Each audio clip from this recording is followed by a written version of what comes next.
Unmute that. Yeah, the video is on. Okay, sorry about that. I was just told that people in the virtual audience could not hear anything I've been saying about these black holes. So hopefully you now can hear me.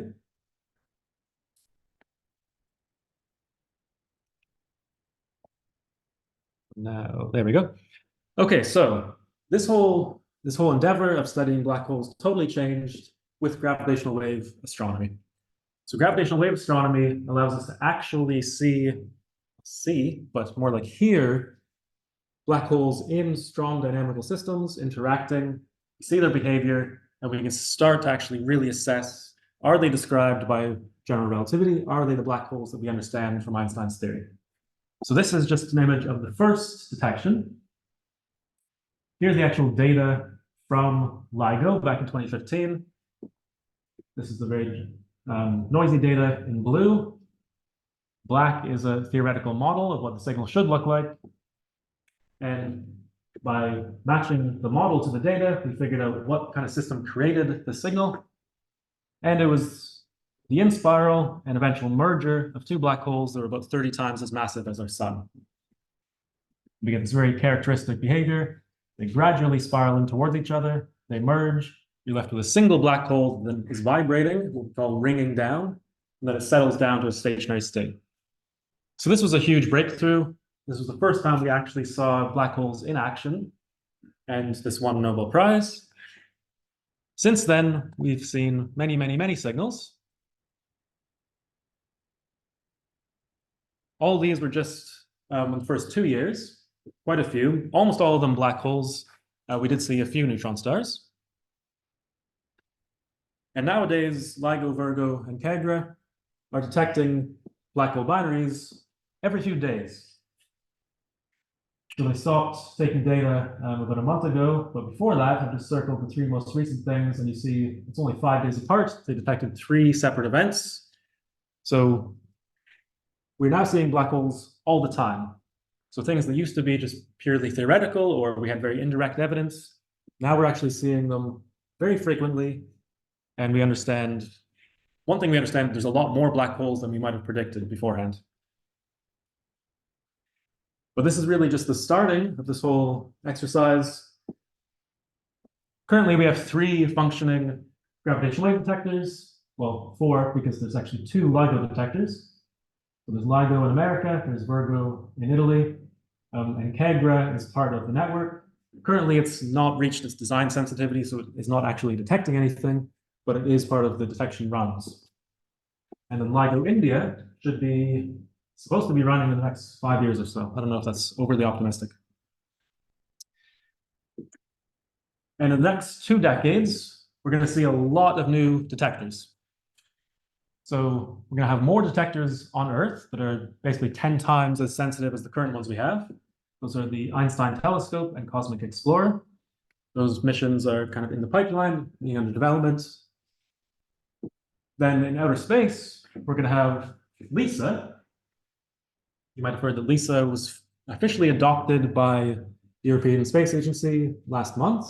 So now they are actually commissioning the building of it, and it now has a launch date of 2035. The SIGO was something proposed by Japan quite a while ago. Its fate is unknown, but it's another space-based detector. And there's actually 2 separate space-based detector proposals from China that are strangely in competition with each other. I'm not sure why they're doing that. But the key thing is, over the next 2 decades, we're going to have a serious network of gravitational wave detectors on Earth and in space. They can see more types of systems with greater precision and further away. So, for instance, Cosmic Explorer is supposed to see the kinds of systems we currently see, but see them all the way back basically to the dawn of time. Basically, every merger that's happened over the history of the universe of that kind of system.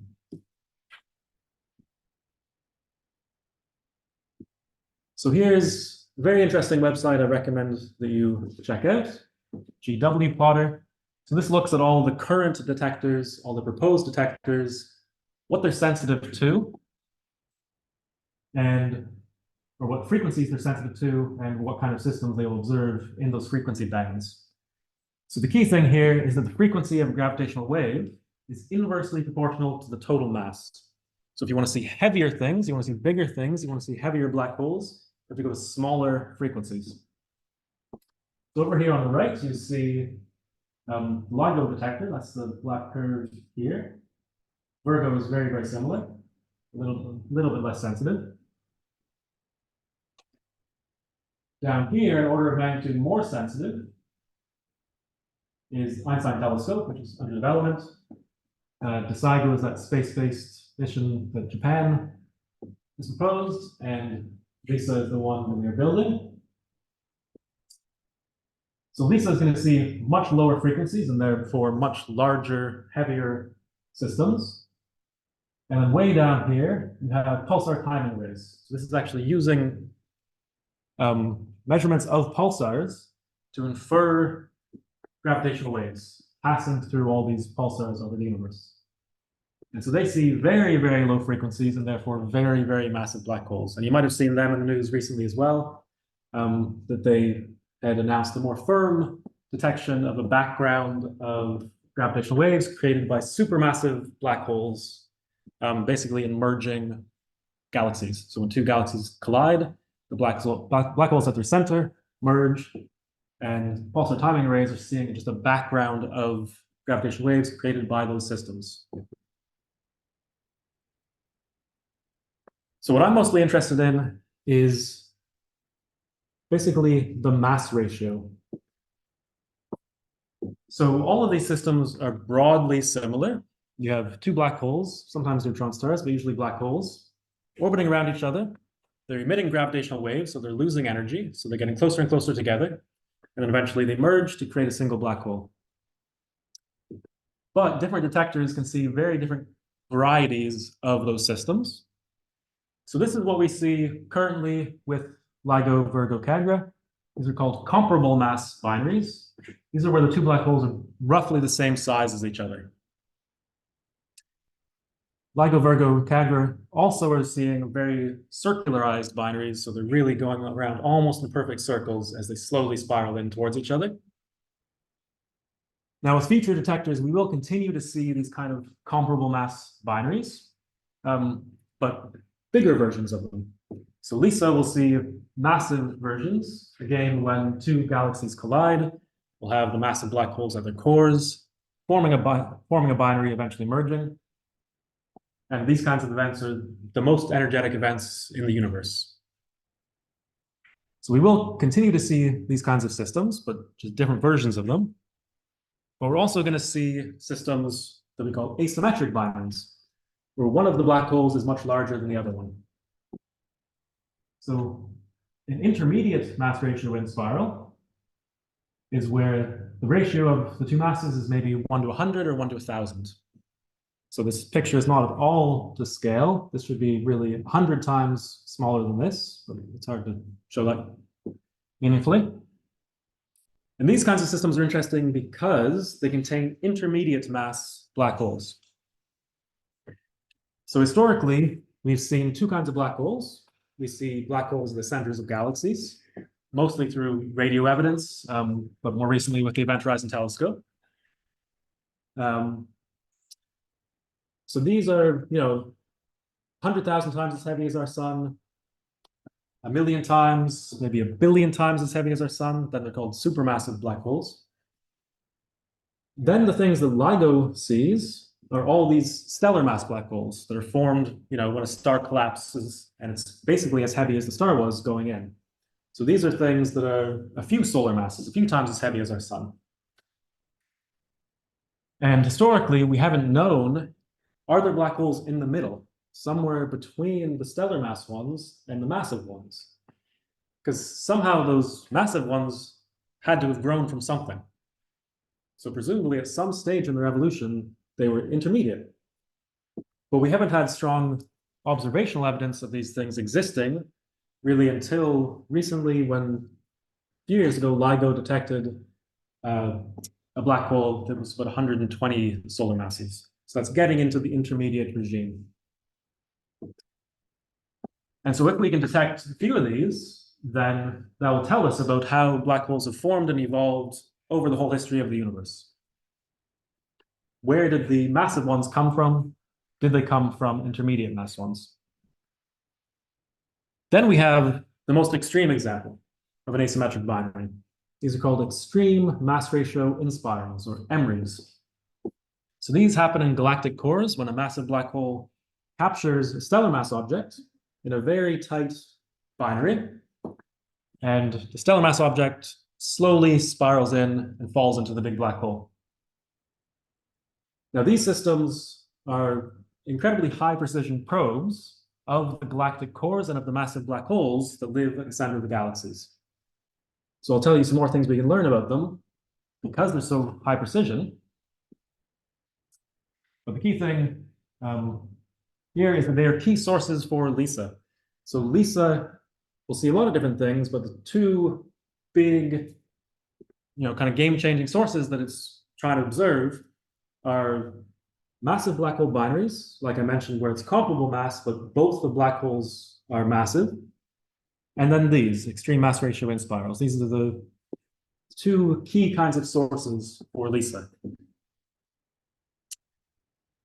Okay, so why do EMRIs act as high precision probes of massive black holes and of the environment in galactic cores? Well, here I'm just showing you something to give you a sense of the scale. So this is just a snapshot from that movie I showed, snapshot of our galactic core, Milky Way. And you saw the stars zipping around there, around something small that you couldn't see, some small black region of space. The closest known star around Sagittarius A star in our galaxy reaches 200 Schwarzschild radii, meaning basically 200 times the radius of the black hole. So that's at its closest approach. So the orbit doesn't really get that close to the black hole. It's pretty distant. Whereas EMRIs, we're really looking right close in a tiny region around the black hole, within basically 10 Schwarzschild radii, so 20 times closer than the closest approach we currently have. And it's not like it just, orbits around a couple times and then falls in. It's orbiting around 10,000 times, 100,000 times, 1,000,000 times in these incredibly intricate orbits.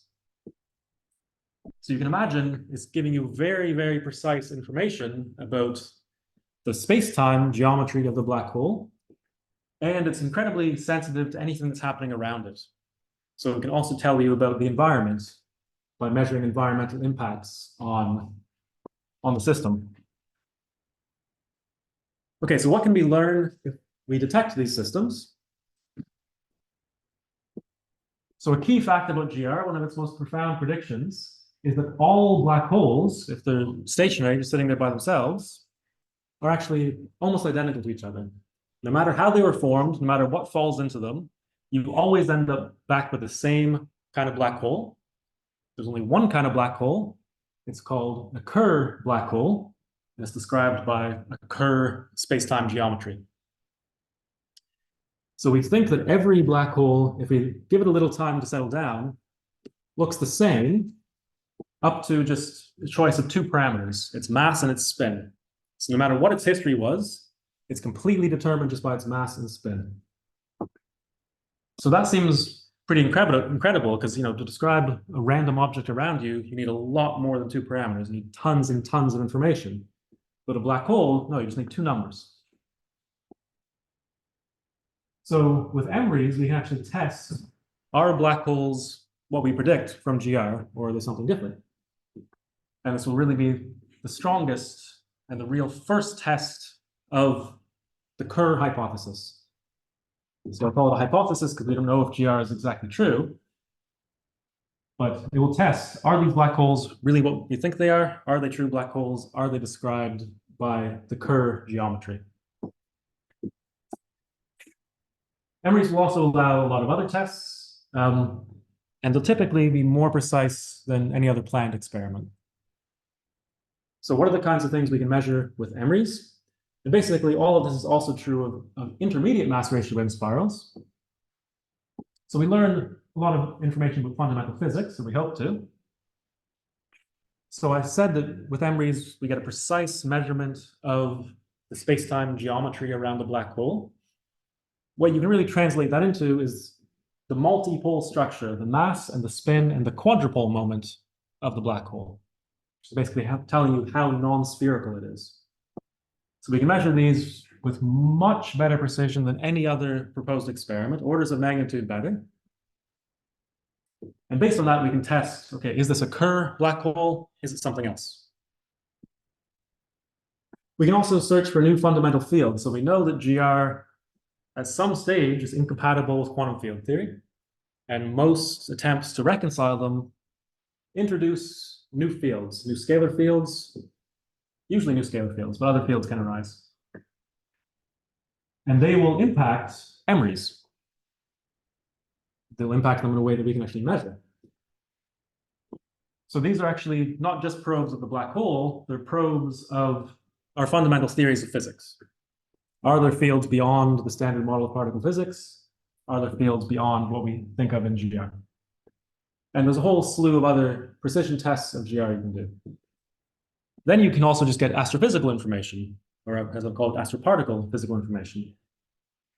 So one thing people are very keen to do is to constrain the composition of dark matter. So we know that massive black holes have these huge halos of dark matter around them, which are very low density, so they don't have huge impact on something inspiraling, but there can be, we think there can be cusps of high density very near the black hole. And that can have an observable impact on an MRI system. And so then we can actually measure, based on what the impact is on the MRI, and therefore on the waveform we're detecting, what is the correct description of dark matter? You can also just measure properties of galactic cores. So we know that lots of black holes, lots of massive black holes have an accretion disk going around them. And sometimes that can be significant enough to impact the evolution of an MRI. And also you can have just other stars orbiting around that are close enough to impact the evolution of the MRI. And we can actually see that in the waveform and then learn something about the environment in galactic cores. Also, just by measuring information about the big black hole, so just by measuring the mass, we learn something about just the demographics of black holes all through the universe, all through the history of galactic evolutions. You can also do cosmological measurements. So if you measure a few MRIs, you can kind of use them as standard sirens and measure the Hubble constant to about 1%, which is roughly competitive with other cosmological measurements, although definitely not groundbreaking like these other measurements. But it will be complementary to existing measurements. Okay, so that's everything I wanted to say about gravitational wave astronomy and why we're interested in these particular systems called asymmetric binaries. The second half of the talk, okay, I think I'm doing okay for time. The second half of the talk will be on modeling these things. Because it's not the case that, we just point a telescope at the system and just see it. No, all we detect is just little tiny motions in these detectors. Basically just the stretching and shrinking of the arms of the detectors. So if you're just getting that data, it's totally meaningless to you unless you have a way of relating the measurement to the system that created it. A lot of the time, you can't even find the signal in the data without knowing what you're looking for. You need a reasonably good model to even be able to find the signal underneath all the noise. And then once you've found it, you need a high precision model to be able to get all that scientific information that we want to be able to the system. To actually learn about, okay, precisely what system created this signal, you need a high precision model that translates a waveform signal back to the source that created it. And we have a whole bunch of different modeling methods that people have devised to generate gravitational wave signals and to tell you what source created them. This is the kind of signal we see with LIGO, Virgo, and Cagra. So these are as I said, basically almost always comparable mass binaries where the two black holes are roughly the same size as each other. And almost always quasi-circular, so almost exactly circular, but just slowly spiraling in until they merge. In this kind of scenario, we have three different methods we can use to model things. So first we have the slow in-spiral, as these things start off pretty far apart and just gradually move together. And this is well modeled by post-Newtonian theory, which is solving the field equations of general relativity basically around the Newtonian limit. So it's Newtonian gravity plus corrections. And people have been pushing those corrections to get higher and higher accuracy over the past 100 years. And are now, their calculations are involving hundreds of thousands of terms just to get the next order of accuracy. But post-Newtonian theory, everything's being expanded around Newtonian gravity. Newtonian gravity is the leading term. And so you need the bodies to be sufficiently widely separated and moving sufficiently slowly in order for this approximation method to work. So eventually, it's no longer accurate enough, and you need to switch to something else. And that's where you use numerical relativity. So this is just solving the full Einstein equations, the full field equations of general relativity, numerically on, huge supercomputers, massive clusters of computers. So it's as close to as exact as we can get. We basically take numerical relativity as the benchmark that everything else tries to reach. Now, you don't want to use numerical relativity, all the way back to the in-spiral, because numerical relativity is so slow and expensive. It'll take a week to generate a single waveform. And to do gravitational wave beta analysis, you need to actually be able to generate thousands, hundreds of thousands of signals basically instantly to look for those particular signals in the data.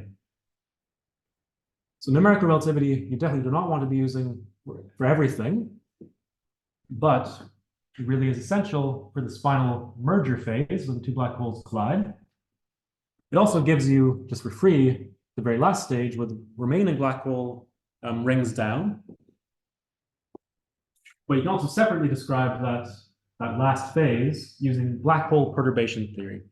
So this is where you're saying, okay, the system is almost just a single stationary black hole sitting there by itself, but it has these small corrections, these perturbations. They're causing it basically to vibrate, and then it's ringing down to form a curved black hole, we think. So these are the different methods we use. And then numerical relativity in particular is way too slow to actually be used in production line models. So the way it's done is you use numerical relativity to calibrate other fast models, or you get a whole bunch of numerical relativity waveforms and you construct a very complicated fitting model that basically interpolates between numerical relativity waveforms.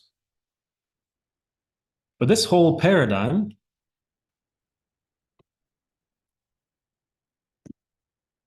I forgot I got a nice movie. So this is a numerical relativity simulation. So this is an example. This is a quasi-circular binary. You can see it's almost circular. This is probably a mass ratio of 2 to 1. And these are the gravitational waves being emitted. So these objects are orbiting around each other, curving space-time as they orbit, and emitting these gravitational waves in this very, very distinct pattern.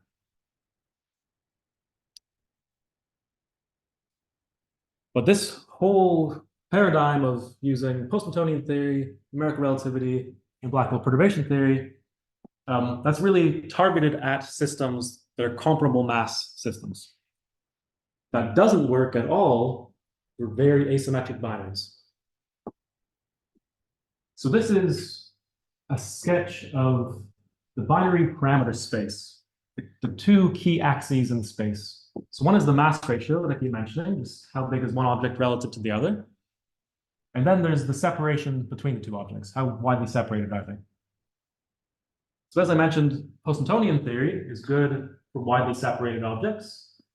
Numerical relativity is good for very nearby objects, just as they're about to merge. post-Newtonian theory, okay, this isn't really conveyed by this line, but post-Newtonian theory gets worse and worse for more and more extremely asymmetric binaries.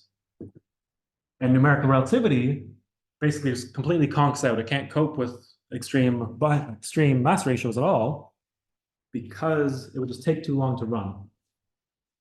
So back of the envelope calculation tells you that if you have an emery, real extreme mass ratio in spiral, where one object is 100,000 times bigger than the other, current numerical relativity codes would run for a million years, 100 million years to get one single waveform, and we need to be able to generate waveform after waveform after waveform for data analysis very rapidly. So you need a whole new method to deal with these asymmetric binaries, and that's what I'll be focusing on, this method down here, which is my area of expertise. So this is still perturbation theory, but it's a particular brand of it called self-force theory, and I'll explain what that means. But basically, if your mass ratio is extreme enough, you can think, okay, I've got a big black hole plus small corrections, and you're digging in to calculate those small corrections. And asymmetric binaries will be especially important in the future as we get higher sensitivity, but in particular, as you get lower frequencies, so bigger total masses, they'll become more and more important. But even today, we're already seeing mass ratios of about 1 to 25, which as far as numerical relativity is concerned, is pretty extreme already. That's basically the very far edge of what it can deal with. So there's motivation to throw our efforts into modeling this region down here, this asymmetric binary region. Okay, so to motivate the method that we use to do that, I'm going to go back to real basics of general relativity. So I'm hoping this is all just revision for you. You already know this, but if you don't, that's okay. So the key feature of Einstein's theory of GR is that gravity is just a manifestation of curved geometry. So here I have the classic kind of rubber sheet analogy. We have a massive object that's bending the sheet, and that's then dictating how objects around it are moving. Let's see if this works. Yeah, there we go. So the curvature of the sheet tells this object to fall into the hole. Or if you give it different initial conditions, you give it a kick, then it orbits around the perimeter, orbits around that object. Now, how many of you know something about the equivalence principle? Some of you know something about it. Okay, so a key feature of Einstein's theory, something that really guided his formulation of the theory, is the equivalence principle. And the basic idea is, if you're just free falling in gravity, you're just allowing gravity to dictate your motion, then if you look in a sufficiently small patch around you, everything is identical to as if you were moving at a constant velocity in just flat space-time with no gravity at all. So locally, in small enough patches of space-time, things look like there is no gravity. It looks like flat space-time, empty space-time. So to give you some idea of that, let's say we've got an observer falling into this object, and then it meets up with this orbiting small black hole.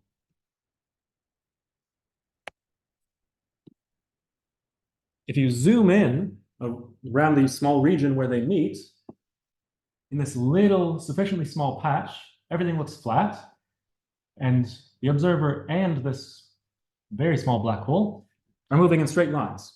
Locally, everything looks like it's moving in a straight line if it's just being dictated by general relativity, just by gravity. So this is called a geodesic. The curve that locally looks like a straight line is a geodesic, and that's what motion is predicted to be in gravity. It's predicted to follow geodesics in space-time, these things that look locally like straight lines. It's basically as straight as you can make a line on a curved space-time. And when you first learn GR, you might just be told, objects move on geodesics, that's just how they move. You're not told that maybe you're not told, that's an approximation. That's not an exact statement. It's a statement that if you have an object that's sufficiently light and sufficiently small, then approximately it moves on a geodesic. So the sufficiently part is key there. You can be as close to a geodesic as you want by making it lighter and lighter and lighter and smaller and smaller and smaller.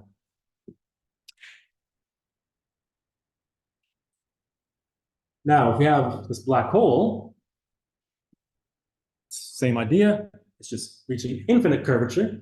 And so now, if an object falls sufficiently far in, it can't accelerate its way back out. It can never escape.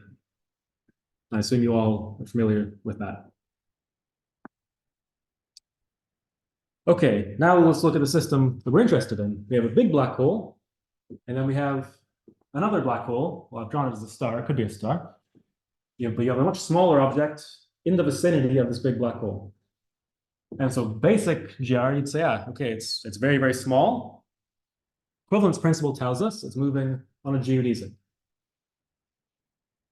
But as I said, that's just an approximation, because really, this little object is actually influencing the space-time around it. It itself is gravitating. It's not just responding to the gravity of the big black hole. And so, in fact, if you take any object, it never moves on a geodesic. It's impossible for any object to move on a geodesic because every object gravitates. Every object affects the space-time around it. And so we say that there's a self-force. It disturbs the space-time around it, and that deformation of the space-time around it then influences its own motion.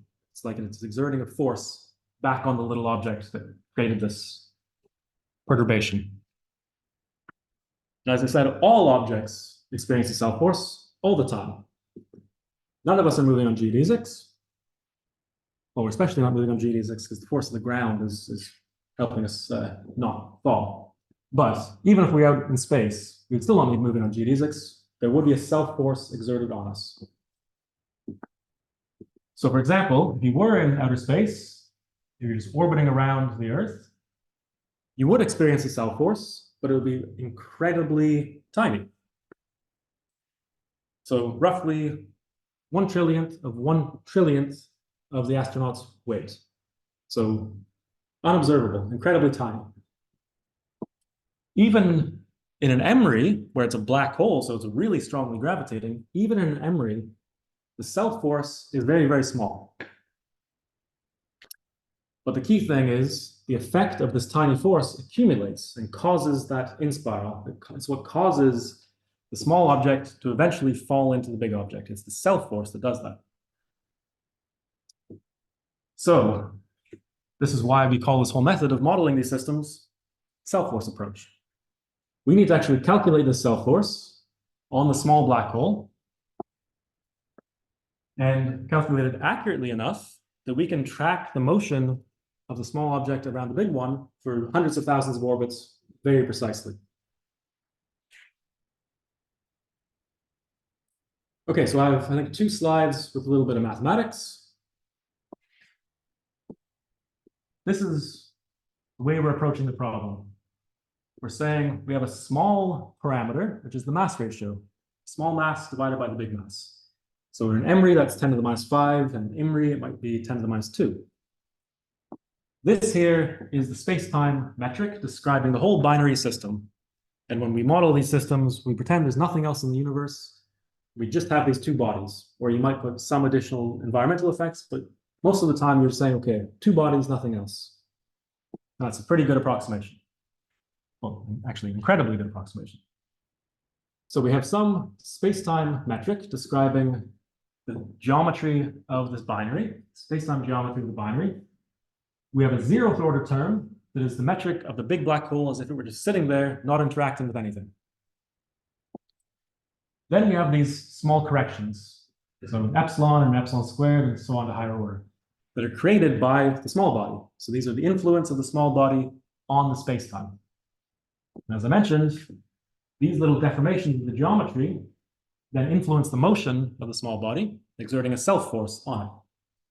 So the acceleration, what we call the covariant acceleration, which would be exactly 0 for a geodesic, instead has an order epsilon term coming from H1, an order epsilon squared term coming from H2, etc. Here I've only talked about the effect of the small body's gravity. There's also finite size effects. So just having a non-zero size, a non-zero spatial extent, also actually causes objects to deviate from geodesic motion. So these corrections on the right also include finite size effects, not just gravitational effects. And so this whole calculation, the way you derive these things, actually serves to prove that geodesic motion is the leading order approximation. So sometimes you learn that the geodesic principle is a hypothesis of GR, as if it's some independent statement. But in fact, it's actually a consequence of other aspects of GR, in particular, the field equations of GR.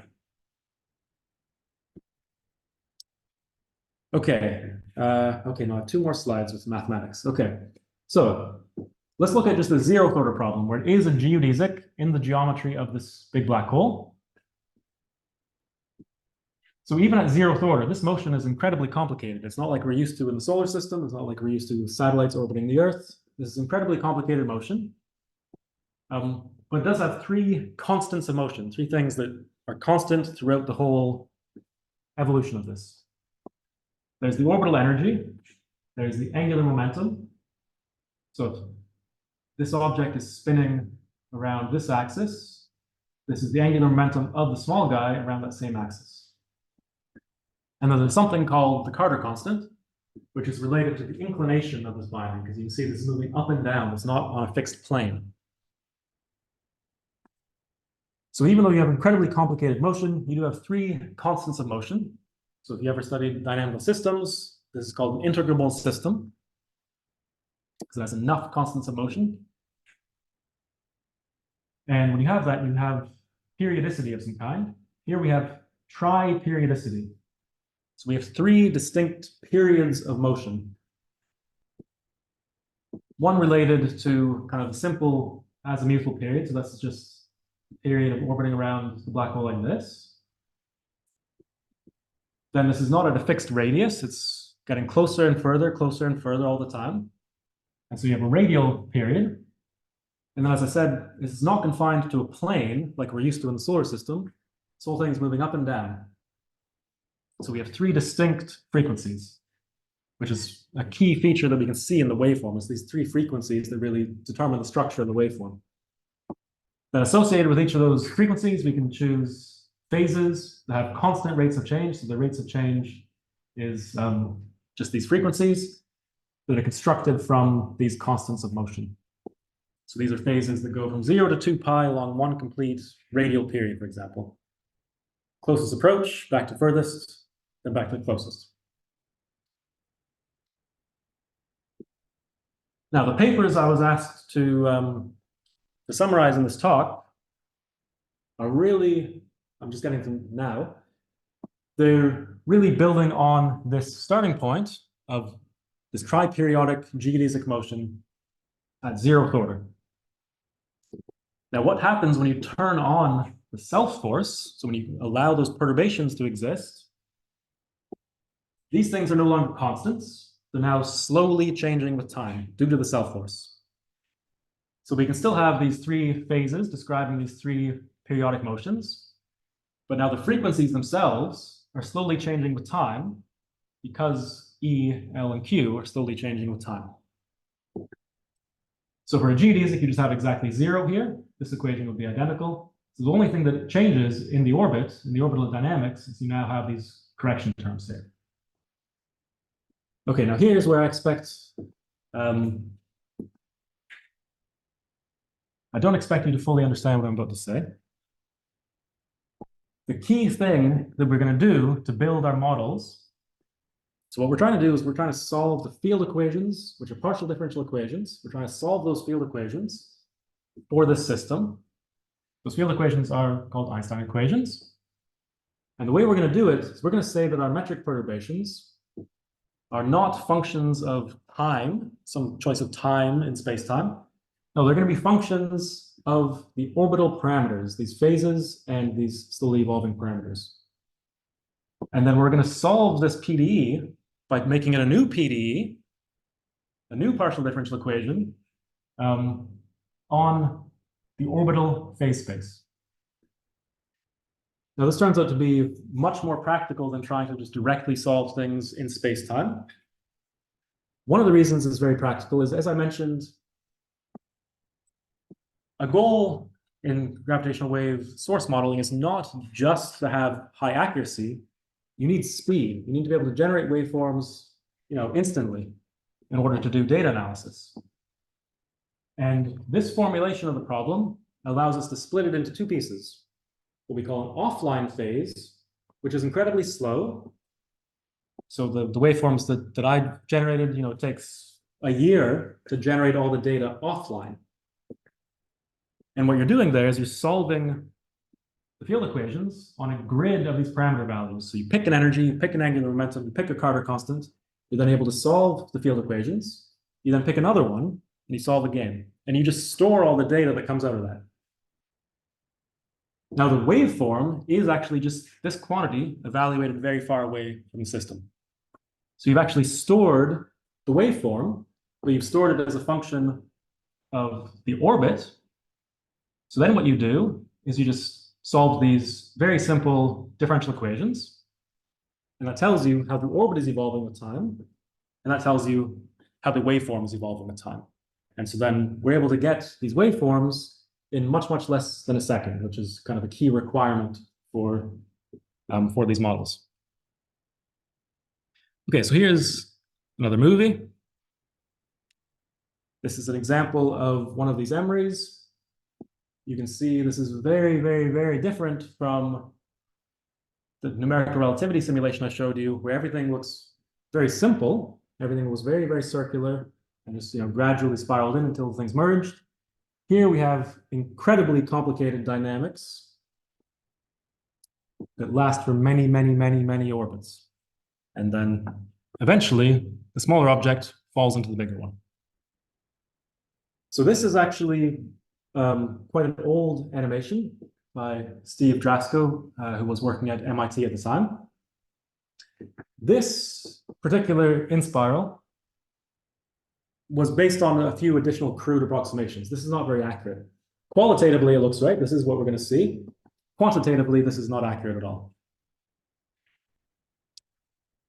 But people have spent the last 30 years really trying to get these things very accurately.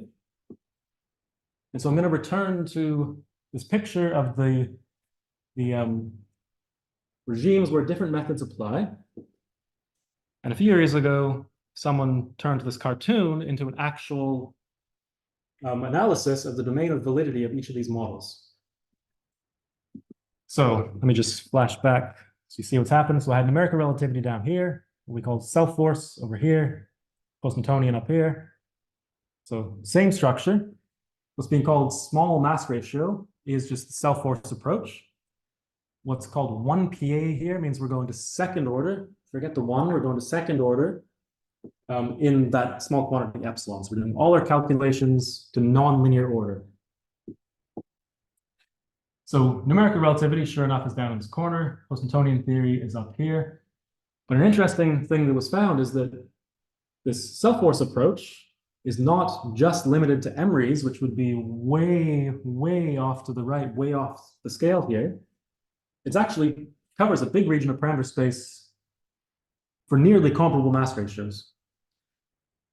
So one thing this is telling us is that you might often hear that that general relativity is a highly nonlinear theory. Formally, it's actually infinitely nonlinear, which can lead you to think any approximation scheme probably can't do that well because you're trying to account for an infinite number of perturbative terms. But there's actually a bunch of lines of evidence suggesting, okay, and in certain situations, it's not that nonlinear. You don't need to go to super high order in a perturbative approximation to describe the system pretty well. So this was the outcome of basically 15 years of my life. This was the first model that achieved that what we call 1 PA, but really what that means is second order in epsilon. So going beyond first order in perturbation theory. This was the first model that did that. So the first thing we did when we had this model working is we needed to compare it to something to see, did it make any sense? Was it at all correct? Now, we don't have numerical relativity to compare against for MREs, because we'd have to wait a million years. We don't have numerical relativity for even for IMREs, because we'd have to wait quite a long time to get anything good to compare against. But we have lots of numerical relativity results for mass ratio 1, mass ratio 1 to 10, etc. So this is an example for mass ratio 1 to 10. So far, we only have this model for simple systems that are not what MREs will look like. These are quasi-circular, so almost exactly circular and spiraling in, and non-spinning. Both the black holes are just Schwarzschild black holes. So these are not astrophysically realistic, but this is kind of at the forefront now, and we need to make it more realistic over the next 10 years in preparation for LISA. But the key thing I want to point out here is that this is mass ratio 1 to 10, but we are agreeing with the supposedly exact numerical relativity waveform incredibly well. So if I had told this to a numerical relativist 10 years ago, they would have said, what are you talking about? You're modeling MREs. You're not modeling mass ratio 1 to 10. But as I said, the nonlinearities apparently are just not that powerful.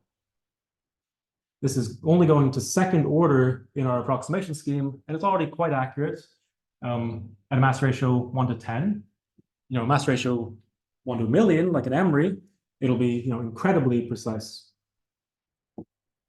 Okay, so this is the big punchline.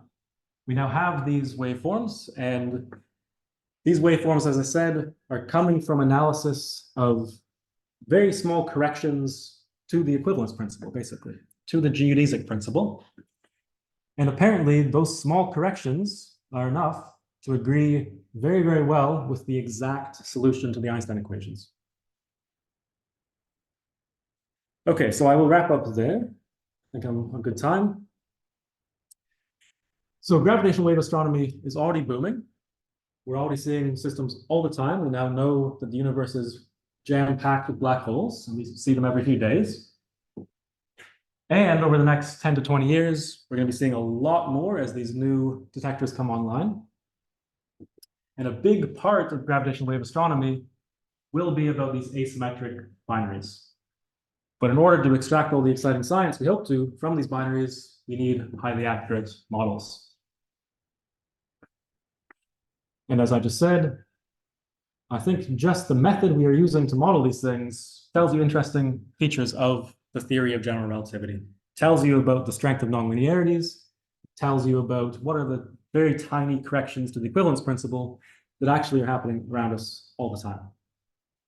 Okay, I'll end it there. Thank you for listening.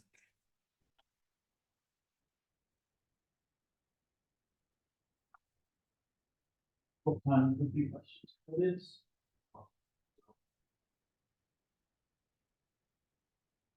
Happy to have questions.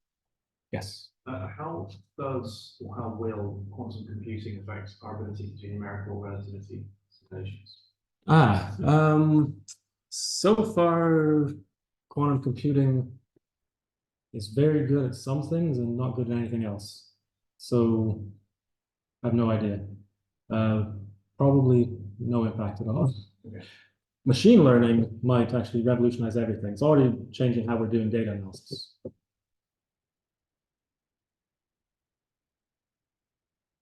Related to Alex's question, what kind of software do you usually use for the simulations? Okay, depends which simulations you're talking about. So numerical relativity is usually the codes are written in C because it's kind of the fastest thing you can run. Okay. My calculations are 100% done in Mathematica. No, that's not true. Scratch that. A big chunk is done in Mathematica.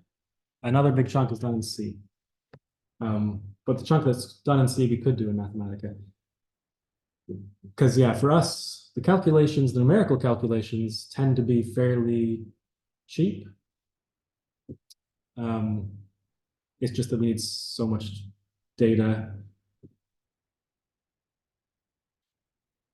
Parallelization is more important than what language you use, basically.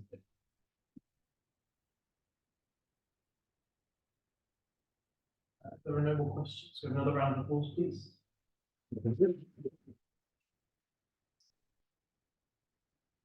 You all next week, same time, same place.